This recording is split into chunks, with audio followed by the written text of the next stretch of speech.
para qualquer consumidor brasileiro entrar num sistema de call center, principalmente para cancelar um serviço. Quantas vezes não havia opção de cancelamento, falar com os atendentes desapareceu do dial ou fez o telefone, e nós tínhamos uma dificuldade enorme nessa relação de consumo. E nós temos que ter sempre presente que nesse momento, nós estamos num processo, evidentemente, de cada vez mais consolidado de globalização da economia mundial. Os bens se globalizaram, os serviços também. E dentro dessa globalização, nós não percebemos a mesma extensão de globalização para os sistemas de garantia. É claro que, no passado, nós tínhamos muitas vezes essa discussão do que poderia ser trocado ou não nessa relação de consumo. E muitas vezes imperou a ideia de que um bem só poderia ser trocado se ele apresentasse vício em sua origem, se eles estivessem com um defeito aparente que inviabilizasse a sua utilização. Mas nas relações de consumo moderna, na relação de consumo moderna, o item é diferente. O que se afere naquele momento é a satisfação da expectativa de consumo. E se essa expectativa do consumo não está satisfeita, essa relação precisa ser revista, bem devolvido e o consumidor ressarcido. Ainda que o equipamento funcione perfeitamente bem, mas ele não atendeu aquilo que eu esperava desse equipamento. E nessa economia global, o sistema de garantia de troca de produtos não acompanhou a mesma globalização. Quantas vezes nós fomos ao exterior, compramos uma máquina fotográfica, um aparelho de som, qualquer tipo de coisa, que também é fabricado no Brasil, tem venda no Brasil, mas ao chegar junto a uma assistência técnica para corrigir um defeito, olha, esse produto foi comprado fora do país, a garantia não existe. Se a empresa globalizou aquele bem e vendeu em todo mundo, ou sua marca é uma marca globalizada, por que não também globalizar o sistema de garantia dos seus próprios produtos, que podem ser comprados no lugar e efetivamente corrigir qualquer defeito em um outro produto? São 20 anos de implementação do Código de Defesa do Consumidor, com avanços extraordinários no Brasil. Mas os desafios que se põem agora nessa regulamentação das relações de consumo ainda são imensos. São muito grandes. E quando nós falamos da questão da garantia, da expectativa nessa relação de consumo, ela cada vez mais adquire importância porque se tornará, cada dia que passa, mais difícil a condição de nós, consumidores, examinarmos o bem antes da sua compra. Na compra eletrônica, nós temos que nos basear em fotos e informações do fabricante. Nós não temos condições de testar, de ouvir, de manusear aquele bem. E cada vez mais cresce de maneira muito intensa a aquisição de produtos por meio da internet. E aí sim, se nós ao pegarmos o produto e verificarmos que apesar de até estar funcionando, ele não satisfez aquela minha expectativa de consumo, ele precisa ter um sistema muito ágil, muito firme de substituição, de troca, inclusive de devolução dos valores pagos. Não apenas de troca para um outro produto, induzindo um consumo não desejado no primeiro momento. É um sistema de ressarcimento direto ao consumidor, com despesas de envio, inclusive incluídas já pelo próprio risco de compra daquele produto. Do contrário, nós vamos estar cada vez mais diante de um consumo cego, onde essas informações podem ser absolutamente imprecisas, induzir o consumidor a um erro, e depois nós temos o Estado tendo que intervir nessa relação de consumo, mais uma vez. Deixando de lado essa relação público-privada, que evidentemente interessa mais ao próprio Estado. O Estado brasileiro, nos últimos anos, tem participado de maneira ativa da proteção dos consumidores, mas nós temos também uma convicção de que essas relações devem caminhar mais para a área da autorregulamentação e para a área das relações entre empresas e consumidores,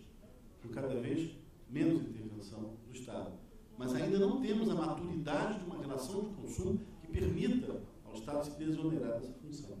E seria bom que, nesse momento de grande experiência que as empresas têm numa economia de escala internacional, já tivéssemos também essa relação dos consumidores desenvolvida com a mesma eficiência, com a mesma proficiência que tem na hora de vender um bem ou um serviço. E esse é um ponto estratégico que, evidentemente, preocupa o mecanismo de aferição de satisfação de consumo, que devem estar presentes nessa relação do Estado brasileiro. E aí, a definição clara daquilo que é serviço essencial. Hoje, essa discussão está posta no que diz respeito aos telefones celulares. Que se constituem serviços essenciais comerciais, a troca de aparelho, por exemplo, é uma obrigação. Ainda que o modelo adquirido seja um modelo mais moderno, mais caro, mas o consumidor pode, quando conserta aquele equipamento, receber um outro que pelo menos permita a realização de chamadas, que é o objetivo, o princípio de um telefone. E essa discussão é uma discussão dura, porque infelizmente ela traz uma obrigação objetiva para os fabricantes e há uma queda de braço, mas que nós temos muita convicção no Ministério da Justiça que poderá ser resolvida por meio do diálogo. E no segmento internacional, nós temos que caminhar muito para a consolidação de instrumentos jurídicos internacionais, que venham também a otorgar ao consumidor essa proteção extrafronteira. Nós estamos, por exemplo, neste momento, junto com a Anvisa, criando uma rede de proteção da saúde e da segurança dos consumidores nas Américas. Isso será lançado agora, na próxima semana, no Conselho Permanente da OEA.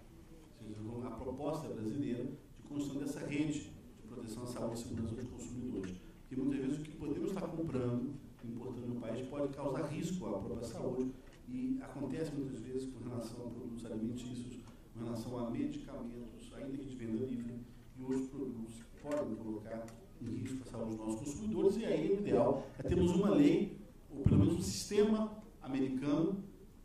harmônico de proteção a esses consumidores, porque certamente levará também a uma harmonia na conduta dos prestadores de serviços ou dos fornecedores de bens nessa relação de consumo. Da mesma forma, no Mercosul, o Brasil já propôs também a criação de um grupo de trabalho que vem sendo feito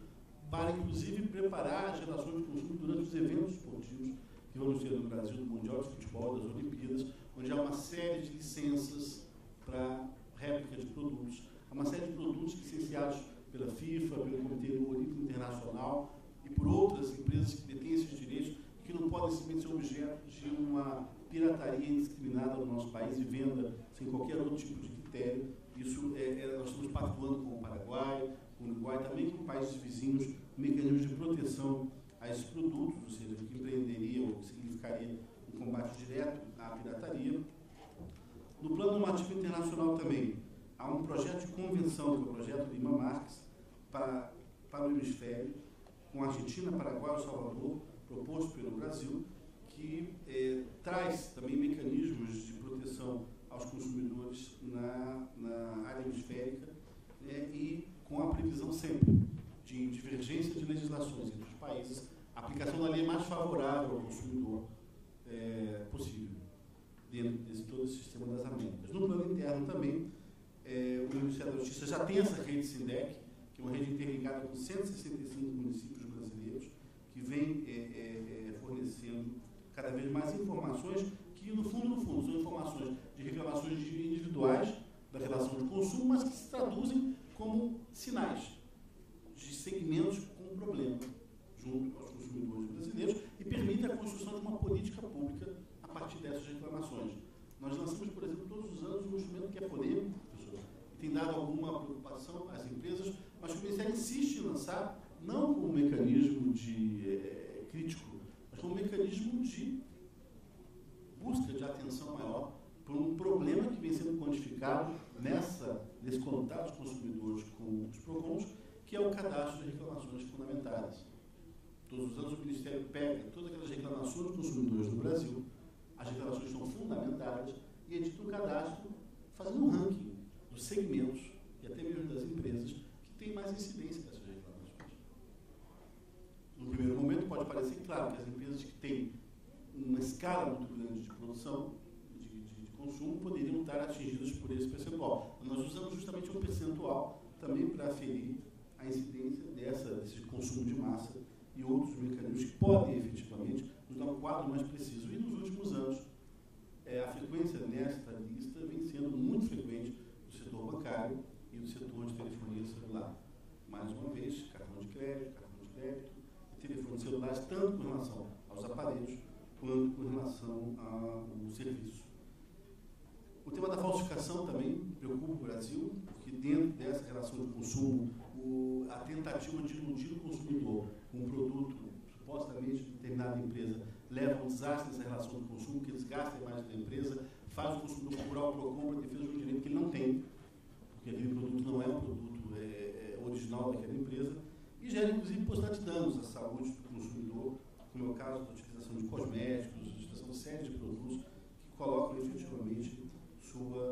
saúde e risco. E o Brasil também tem interesse na elaboração, por parte das Nações Unidas, de uma convenção ONU mesmo, internacional, sobre as relações de consumo e sobre a proteção dos consumidores. É um desafio mais difícil, nós não estamos encontrando muito eco para a colocação desse tema dentro da agenda das Nações Unidas, mas certamente cada vez mais países aderem a essa iniciativa brasileira de tentativa de efetivamente contar com uma convenção internacional nova que contemple, por exemplo, o mercado eletrônico, contemple uma série de outros fatores modernos dessa relação de consumo e até mesmo novos que se apresentarão nos próximos anos e que efetivamente precisarão de uma regulamentação mais efetiva por parte dos Estados e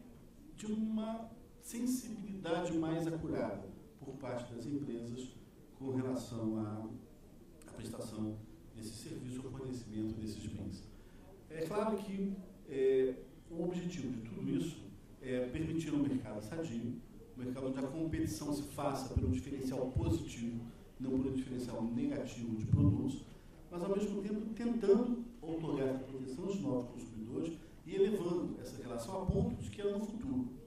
caminhe sozinha, que ela no futuro esteja incorporada no dia a dia das empresas, incorporada no conhecimento, na prática também dos consumidores brasileiros, que temos também convicção que apenas exigindo esses direitos, o respeito desses direitos, é que nós vamos conseguir entrar numa relação de consumo mais moderna, mais saudável, como todos nós esperamos no Brasil e em várias partes do mundo. Ou seja, a globalização dos bens e serviços será bem-vinda, a globalização também, dessa atenção ao consumidor é imperiosa e se impõe nesse momento. Eu tenho certeza que eventos como esse seminário trazem a discussão desse tema em várias vertentes, que passam da falsificação de produtos a esses direitos que existem, do tema da advocacia nessa área, a esse sistema de autorregulamentação, certamente as empresas têm adotado, têm buscado adotar cada vez mais efetivo no Brasil e no mundo, contribuirão para que nós consigamos pavimentar essa estrada jurídica das relações de consumo condizentes com o século XXI, condizentes com tudo aquilo que a sociedade espera do governo e das empresas que se põem no mercado na oferta desses produtos. Eu acho que o seminário certamente traz luz e o Ministério da Justiça gostaria muito de contar com as contribuições dos debates ocorridos aqui, e também nessa formulação de políticas públicas, e vamos seguir atentos, principalmente àqueles direitos coletivos, onde o dano acaba por significar um dano a toda a população.